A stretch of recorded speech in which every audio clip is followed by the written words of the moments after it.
amazing to me, and I say this all the time, it's amazing to me that whenever a judge walks in the door, we have to stand in reverence of his and or her office. And if we don't stand in reverence of their office, we can be found in contempt of court, fined, and or thrown in jail. And I just believe if I could stand for somebody who did not die so that I can live, I ought to be able to stand for the word of the Lord. Just for a few moments. Revelation chapter 2, verse 1. When you get there, just holler at me, say, I got it. If you're not there, say, wait up. Let them in, let them in, let them in, let them in. Ushers, tell the ushers to go ahead and let them in. Let them in, because I don't like people walking when come on, let them in. Just let them in. Let them in. Come on in, come on, let them in, let them in, let them in. Amen. I'll wait for them. Amen. You can let them in. Thank you so much. It's good to have you guys here today. Amen. Amen. I want everybody to bring somebody to church next week.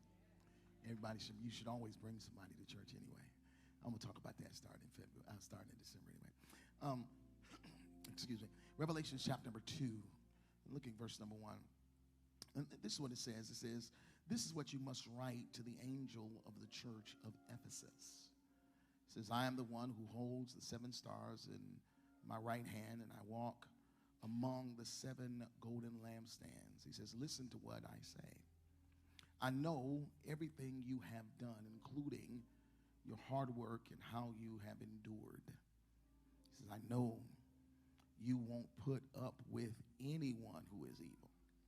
When some people pretended to be apostles, you tested them and found out that they were liars. So you have endured and gone through hard times because of me, yet you have not given up. But I do have something against you. And it is this, that you don't have as much love as you used to. So think about where you have fallen from and then turn back and do as you did at first. If you don't turn back, I will come and take away your lampstand. But there is one thing that you are doing right. You hate the Nickelodeons, Nosians, whatever they are, and are doing, you hate what they are doing, and so do I. It says, if you have ear, listen to what the Spirit says to the church. I will let everyone who wins the victory eat from the life-giving tree in God's wonderful garden. Let's look at verse number 4. But I do have something against you, and it is this, that you do not have as much love as you used to. You may be seated. If I could for a few moments, and I need your help, I just need you to look at somebody and smile. Some of y'all ain't smiled in a month of Sundays. And while you're smiling at the person that you're sitting close to, some of y'all still looking at me. I said, look at your neighbor. And I need you to smile. I don't care if they're yours or if you bought them. Smile at somebody. I don't care if they're 22, 32, or 12. Smile anyway. And while you're smiling at them, just tell them, say, neighbor, the preacher is going to preach from this particular thought. I'm tired of this church.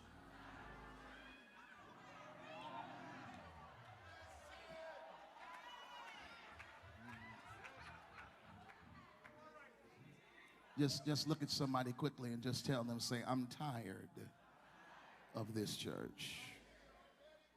I'm tired of this church. Earlier this year, my beloved brothers and sisters, there was a particular video that went viral. Earlier this year, there was a specific video that literally went viral. It went viral because this particular video was about a particular young boy who had a specific responsibility on this specific day to give a speech. Many of you all can remember growing up in the church when you were a young lady, a young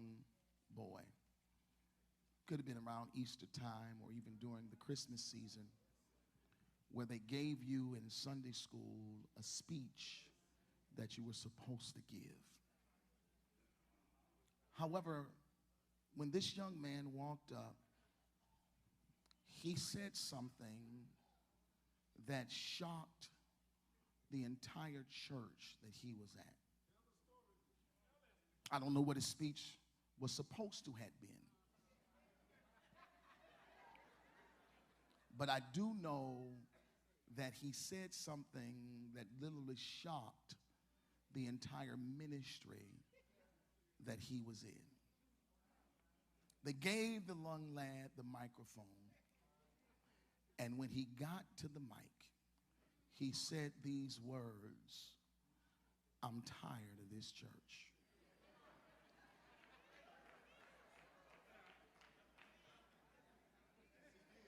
I'm assuming, family, I'm assuming I'm not the only person who saw this viral video. Thanks be to God that his mother was not my mother. Because the next week they probably would have had a funeral.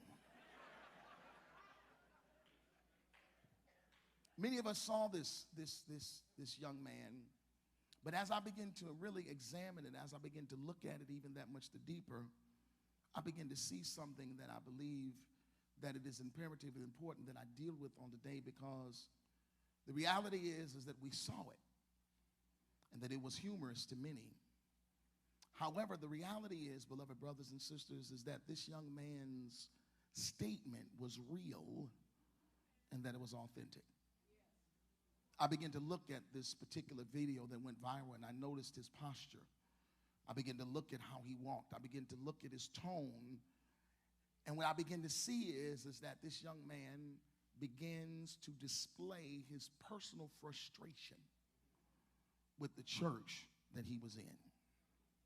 He was frustrated, beloved brothers and sisters in the pews, even though he was a young man. He hasn't learned yet how it is to be fake and how it is to be phony. He was a young man. He was frustrated. He was frustrated with what was going on. He might have been frustrated with his Sunday school teacher because he didn't want to give that speech. He might have been frustrated with his mom because his mother was trying to make him do something that he was not ready or willing to do. Yet, even though he was frustrated in the pews, he was yet bold enough to say it publicly.